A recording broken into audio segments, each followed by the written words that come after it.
Let's put the Stig in the Zonda, see what happens.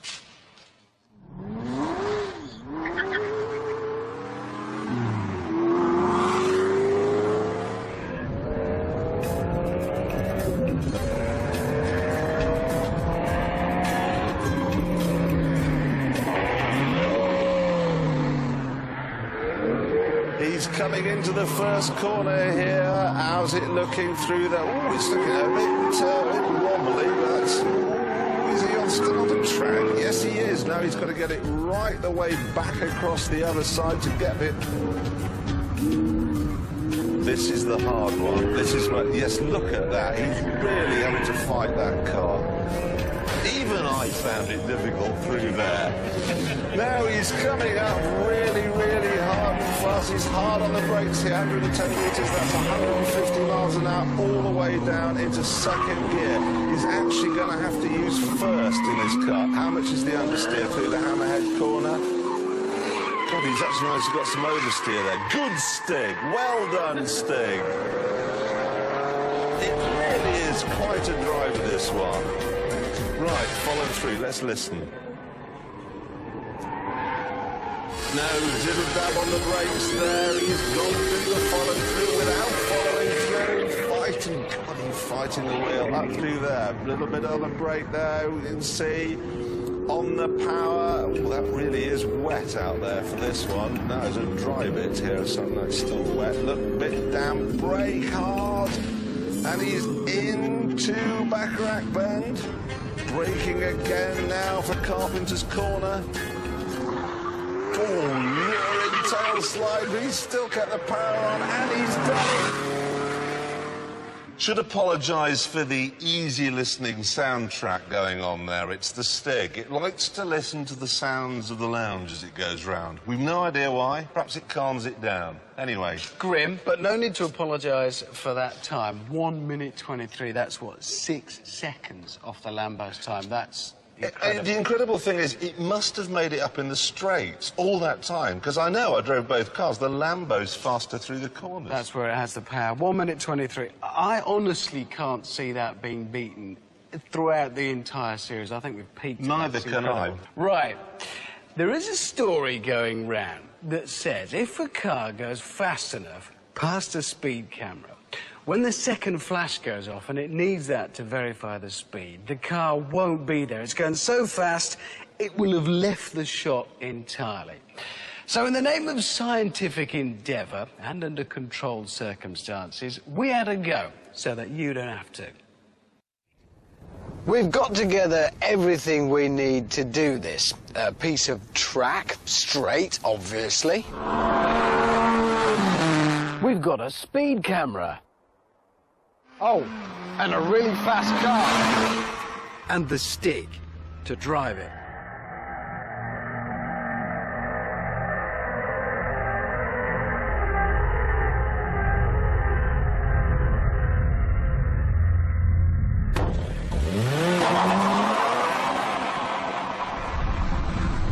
Civic Type R. Lots of people have got these. It'll hit 60 miles an hour in 7.2 seconds and go on to a top speed of 146 miles an hour. But will that be enough to beat the camera?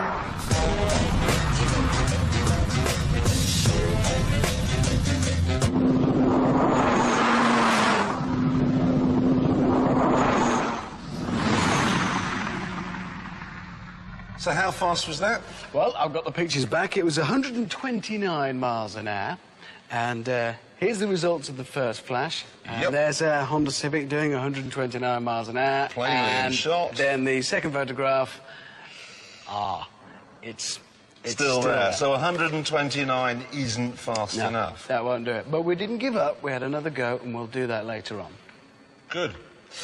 Now, when most comedians come actors, make it to the big time, they buy themselves a big-time car. Rowan Atkinson, for instance, bought himself a McLaren F1. Steve Coogan got a Ferrari 355. Norman Wisdom, well, forget that one. Anyway, our guest tonight, when he made it to the big time, he bought one of these. Are we ready? Right, here we go. Look at that. It is a Vauxhall Cavalier convertible. Plainly, this guy was devoted to making people laugh, even when he was on his way to the supermarket. Shall we meet him? Ladies and gentlemen, Harry Enfield.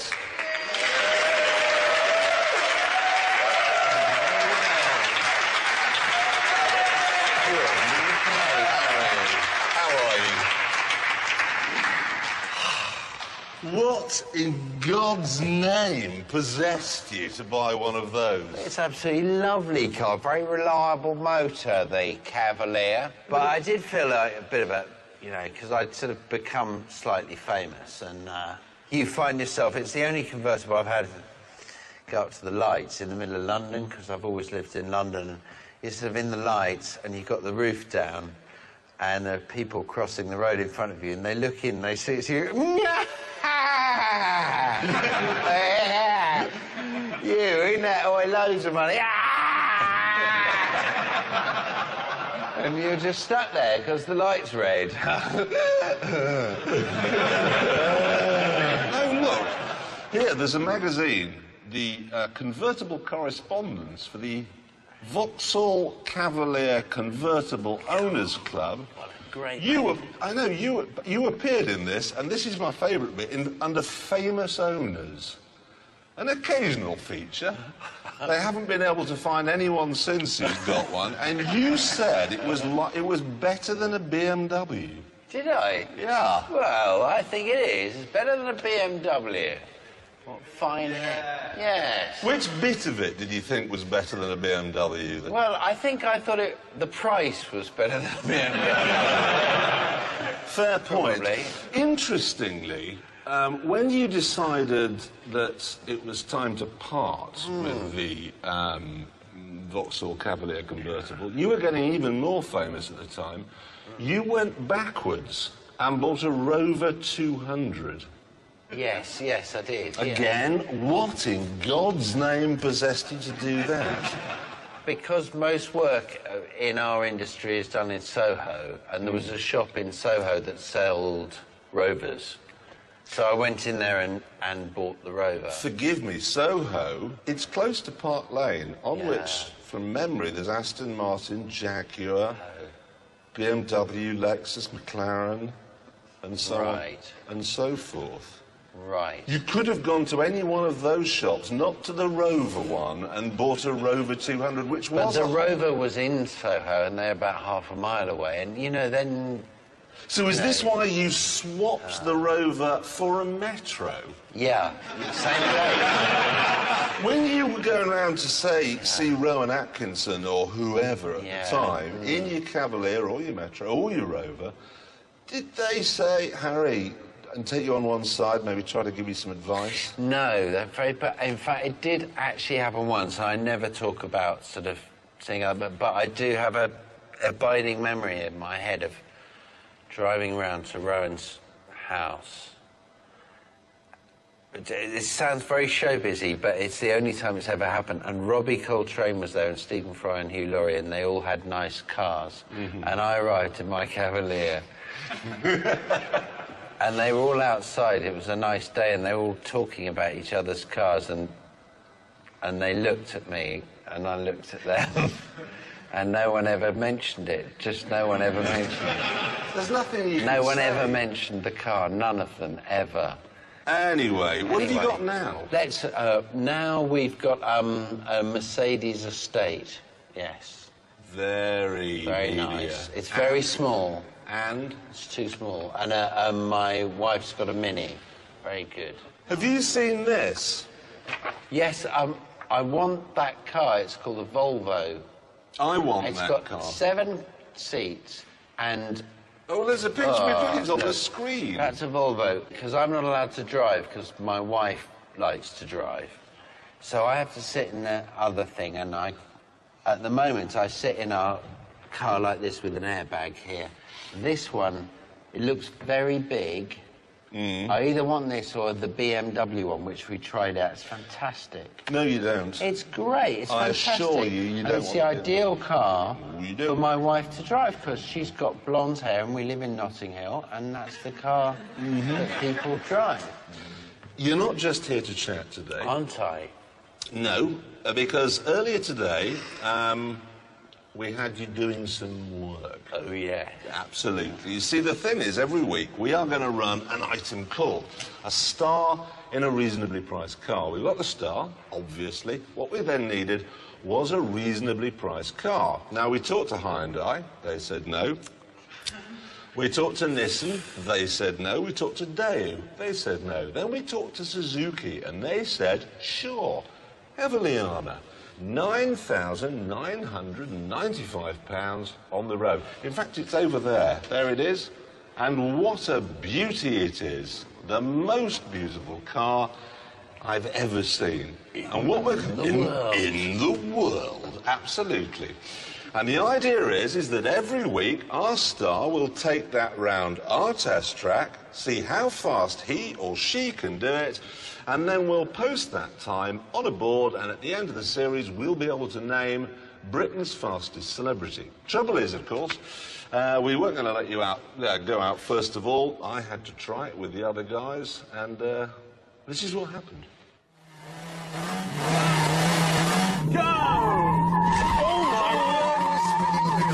Into the speedo, we did 27 before we moved. 34 miles an hour. No, look at this, it's going well. I once drove a super tanker that was a bit like this. Really? Similar sort We're going off, we're off the track. Have a bit of track with us there. Which is a paint job. Anyway, we got the tracking fixed and the gearbox, and I posted a time, even with Big Jason in the back, of 1 minute 50 seconds. Now, we're currently cutting your lap in the edit suite. We'll be showing it later. How fast do you think you might have done it? I don't know. You don't know? But it was very fast. Was it? Right, I can't remember what comes next. Oh, I know. We're going to see if we can get that car to go through a speed camera. We're going to try and beat a speed camera. So do you want me to stay here or go? No, have a seat. Roll your sleeves up. Great. Would you like a drink? Yeah. Chill. Earlier on, in the name of scientific endeavour, we tried to see if it was possible to go fast enough to beat a speed camera. We used a Honda Civic Type R. It did 129 miles an hour, and it was still there for the second flash. You might think this thing would be the one to do it in. It wouldn't. It's only a pretend one, 20 miles an hour tops. So we got hold of a faster car. Right then, this should be worth a go. The Mercedes CL55 AMG. At 89 grand, not only does it cost as much as a house, it's nearly as big as one, but it'll still do 60 miles an hour in 4.7 seconds, and it'll cruise all day at 155 as easily as your car will do 30. But will that be enough? Let's find out. Go on then.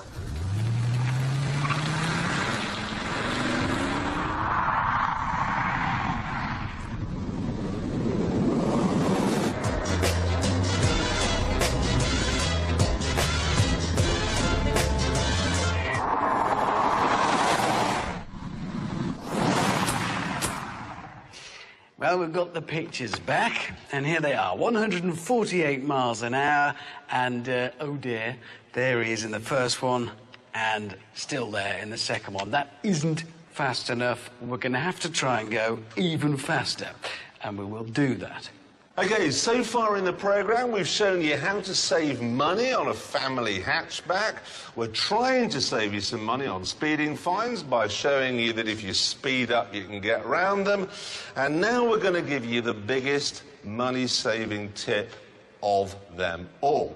There's been a lot of talk in the newspapers and on the radio this last couple of weeks about people running their cars, their diesel engine cars, I should say, on vegetable oil. There's been so many people trying it that up north, one supermarket chain is now rationing the amount of oil that it will sell to individuals.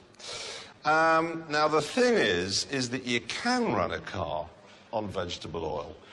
And it's not completely brilliant. However, I've been joined here by Jason Taylor. You reckon you've got a little additive that makes the whole thing better, yeah? Yeah. So what we've got here is some normal vegetable? That's used vegetable oil from a Mexican restaurant. Used? Used, yeah. Why used? Well, we find it gives it a bit of better power to the engine. Really? So all these bits, we have to strain those out, obviously, so put that over here, one of these J cloths, okay? And in we go. So that'll collect the bits. Look at that. And you reckon this will work? Yeah, it's like golden elixir, that stuff. Does it make the car smell of it? It is actually, the different restaurants, you can tell what you're running it on. Seriously? Yeah. So if we run a car on this, it's going to... a little essence of where it came from. Yeah.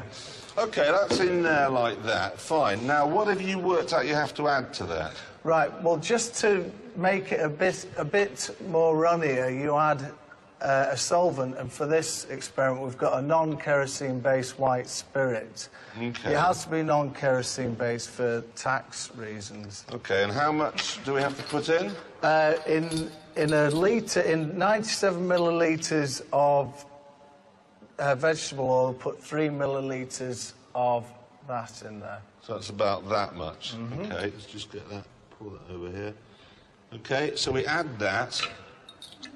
OK, and then we whisk it up. We get it all Well, actually, you don't really need to whisk it, but... So is that ready to go now? That's ready to... Well, no, you should let it stand for at least a week or so. And how much does that cost for a litre? About 3p plus the tax. Oh, you have to pay tax? But if you didn't tell the Customs and Excise, that's 3p. If you do tell them... You have to tell them. OK, of course, you have to tell them. You have to tell them, right? And how much are they going to charge? 26p, but check with your local Customs and Excise office. It's about 29p a litre. You've got to fill a couple of forms in. Yeah. 29p a litre. Let's just run through. Do you have to modify the engine? No. Just any old diesel will do? Yeah. And you can, and it's fine? Yeah. Performance? The same as diesel, maybe even better. And you reckon we could tip that into a diesel car? It'll work? Yeah. Got to give that a go, haven't we? This is a Volvo 740. In the front, there's a diesel engine, and in the tank at the back, nothing. It's empty. Listen. Start the engine. Can't start the engine. No fuel. And we can verify that. Look, here we have an independent adjudicator. Bal, you'll verify there's nothing in there. There's nothing in the tank. We've drained off 25 litres. It's completely empty now. Right, brilliant. Well, if we go round the back and look in the boot, we find a big container full of vegetable oil from El Rio's in Macclesfield. Now, we've added a splash of white spirit, and Bal is going to pour that into the tank. Right, it's now been converted from a carnivore into a herbivore. But of course, being a diesel, you can't just start it. You have to bleed the system first, which you've just done, yes, Bal? Yep, all ready to go. System bled, no airlocks in there. Good, let's close the bonnet. If you want to step in, and let's see if it starts. If it does, I shall be astonished.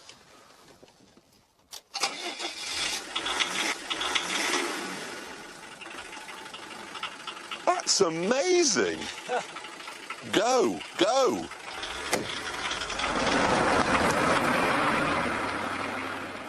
£1.50 a gallon, and it's working. Wow. It's actually, I mean, it's still And going around out is there. it green? Sort of, Environmental? You know, yeah. Apparently so, yeah. Wow. Anyway, Harry, big news. Your lap has been edited. Do you want to have a look? Yes, please. Who'd like to see Harry's lap? Yes. OK, here we go. Hope I don't die. Ready, steady, go. Ah! Oh, it went skid.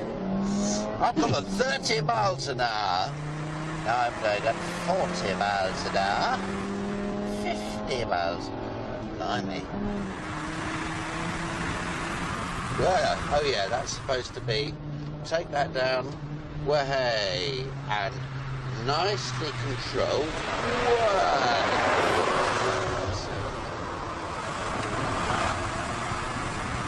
Little foot on the brake, a little tiny bit, and into second. Lovely. Take it round into second.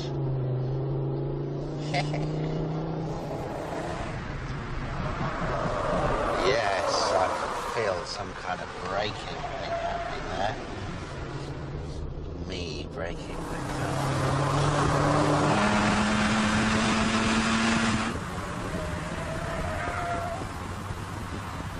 Ooh, yes, whoa, hey, I lost control of that.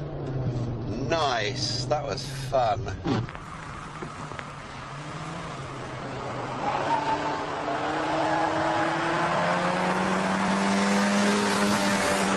Finished. I'm the winner. In a race of one. There are a couple of things I've got to bring up on that. On one of the corners, I think it was Bacharach Bend there, the tail was out. You're a bit of a hypocrite. You came off the bloody circuit. I know, I'm saying, this is praise. Oh, this is a good thing, It's a good thing. It's a good thing. I mean, here I was, Cavalier convertible, Metro, Rover 200. I assumed, father of three, I assumed that you'd be useless. Well, I was useless. No, but you it's a very weren't. nice car because you put your foot on the brake and it doesn't skid really. It goes da, da, da, da, da. It's got that ABS braking thing. Really, that'll do, yes. So you go in third because it doesn't really go in fourth. But it's very nice. That's what I call a proper A to B car. Want to know how fast it was? I reckon. Should I guess? That was 148. That was 150. 147. I've got some disappointing news for you. Oh, no. Enfield, I'll just put you up here. You're the very first star in a reasonably priced car. Enfield, 2 minutes, 1 second. And that's only 11 seconds off the pace, and that's not bad. I've been driving around there all day. Yeah, you go. We'll put you there. Ladies and gentlemen, Harry Enfield.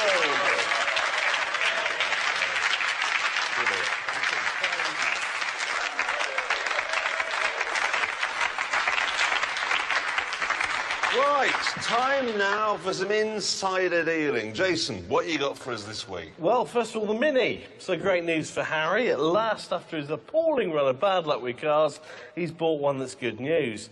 The car's been out for about 12 months now, and the first of those cars are actually starting to be listed in Glass's Guide and Cap.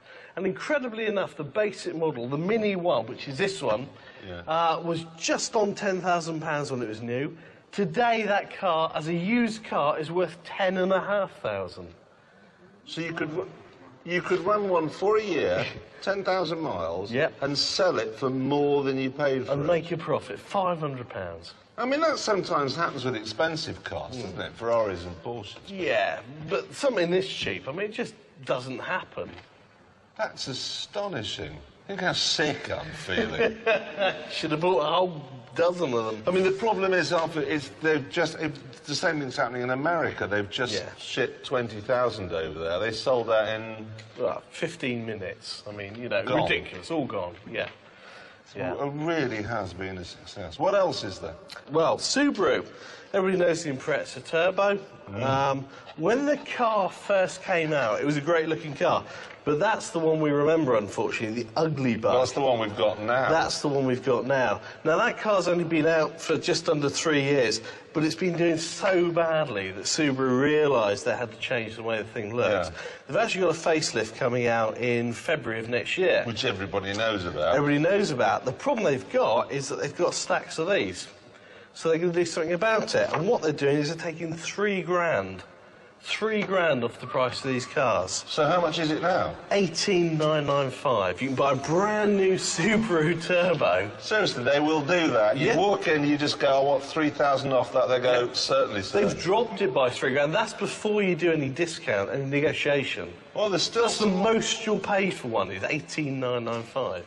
And then there'll be a new pretty... I mean, you could just buy that, kick it in the headlights, make it look better anyway, and then you go... That's fantastic. Good news if you want to buy a new one. They are so cheap. But the problem is that when something new drops in price, you've got to reflect that in the used car values as well. Yeah, but I haven't got a used Subaru, so why do I care? Because if you were going to buy a used Subaru, you shouldn't. You should wait for a couple of months.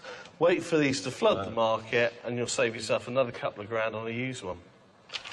Brilliant. What else? XC90, the Yeah. SUV, the Yeah. new Volvo SUV. Volvo have made a major error with this car because the car's just so good, but they're only going to make 3,500. Yeah. 3,500 for the UK for the whole year. Now, if you divide that by 220 dealers, Yeah. it works out about one car per dealer per month, Which is nowhere near enough. which is nowhere near enough. I was talking to someone from Volvo the other day, and he said, well, I think we're only going to make 50,000. I just thought, I can't believe that, because they've got a Volvo, pretty popular, make it an off-road car, well, sort of off-road car, and that's really doubly popular. Then they're going to put 7 seats in it, 3 rows, still space behind for a Labrador, or any other sort of Sloaney dog. And then they've got TVs in the back, they've got separate hi-fi so you can listen to tapes in the middle seats and stereo and radio in the front. And then they said, I don't think we'll sell many of those, even though it's £12,000 less than an X5.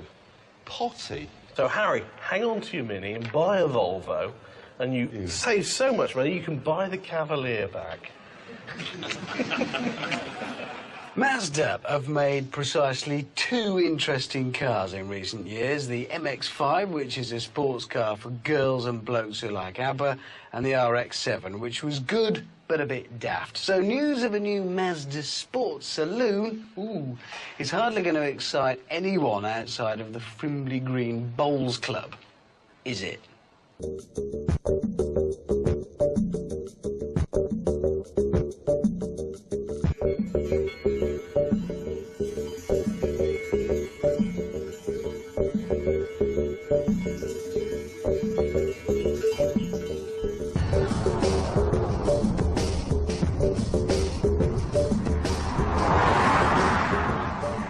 People don't buy Mazdas because they desperately want a Mazda. They buy them because, well, unfortunately for them at that particular time, it suits their needs. In that sense, Mazdas are like sink plungers. You don't really want one, but sometimes you just gotta have one.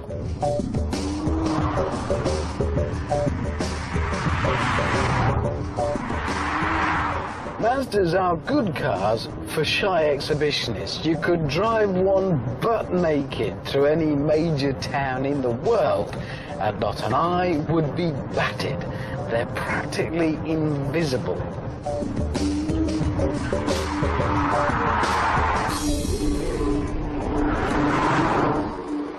The Mazda6 needed an image, so it got one, and it looks fantastic.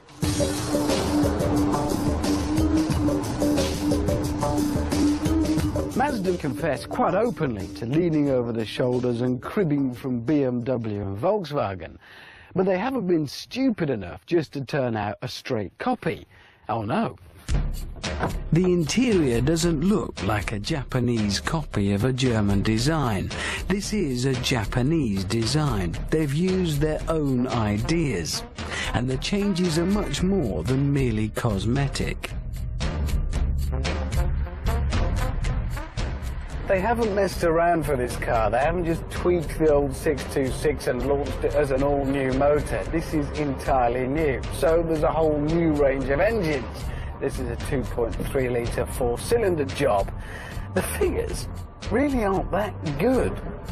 On paper, it's about 166 brake horsepower. If you're interested, 0 to 60 is claimed in 9 seconds. Ho hum. But that doesn't tell the whole story. The point is, it's tuned so that it's a constant power delivery. It's mid-range, it's always there. It feels like a bigger, lazier engine than it really is.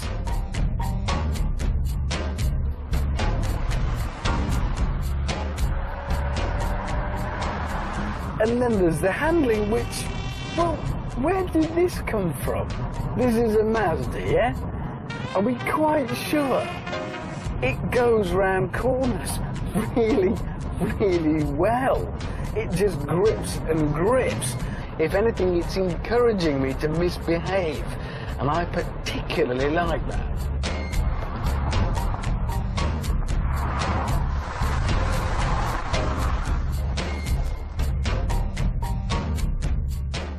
This is incredible.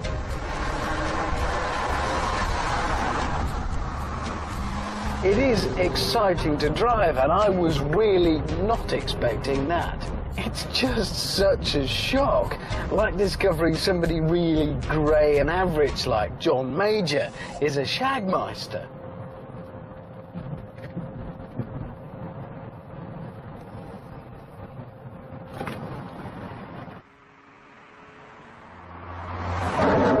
One blip does make itself abundantly clear pretty quickly. It's quite noisy. As soon as you just head off in one direction for any length of time with any speed on, there's a lot of road rumble and wind noise. That's going to be bad news when you get to the motorways.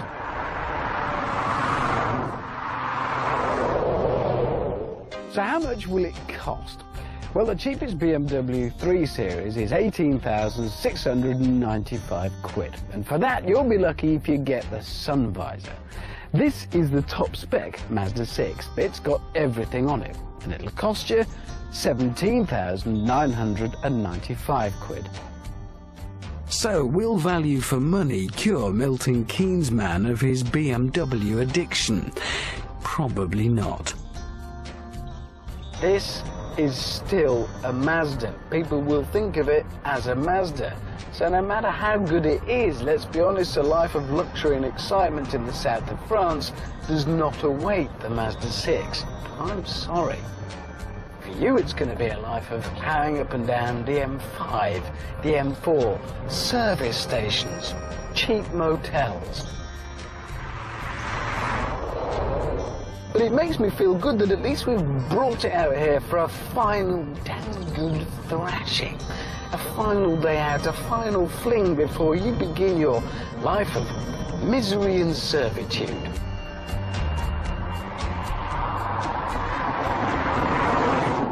Now, I've driven this car, and I couldn't believe how brilliant it was. It just feels so tight, doesn't It's it? sharp, and it's a Mazda. I know.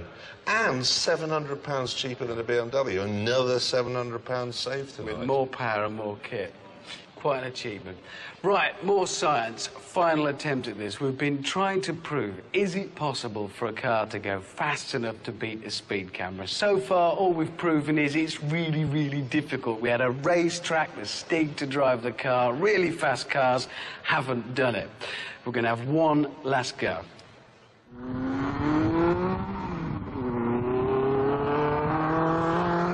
So far, yes, I agree, we've failed, but we haven't disproven the theory, just that we need a quicker car.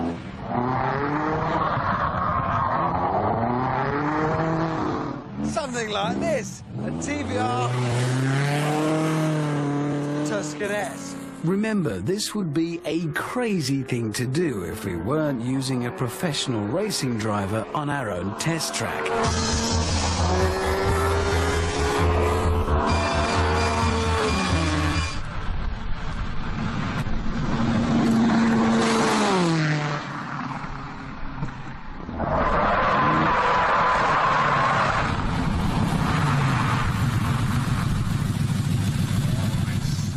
No flash.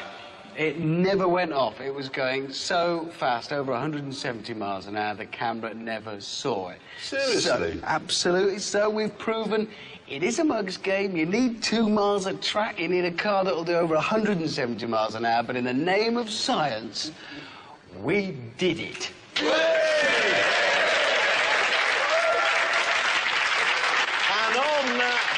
you know we have to start winding up the show. The vegetarian car is still going round outside. Next week, I go to Wales with an RS Focus. We've got Jamiroquai frontman JK coming here to try and go faster than Harry Enfield. And, you know, you're always seeing people with motorbikes trying to see how many buses they can jump, yeah? Well, next week, we're going to see how many bikes we can jump with a bus. See you then. Good night.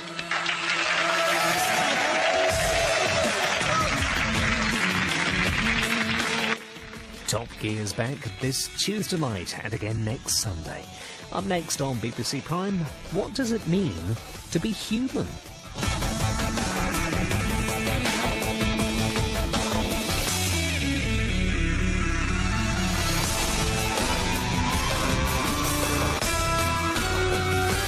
Well, it's called a Nissan Mildred.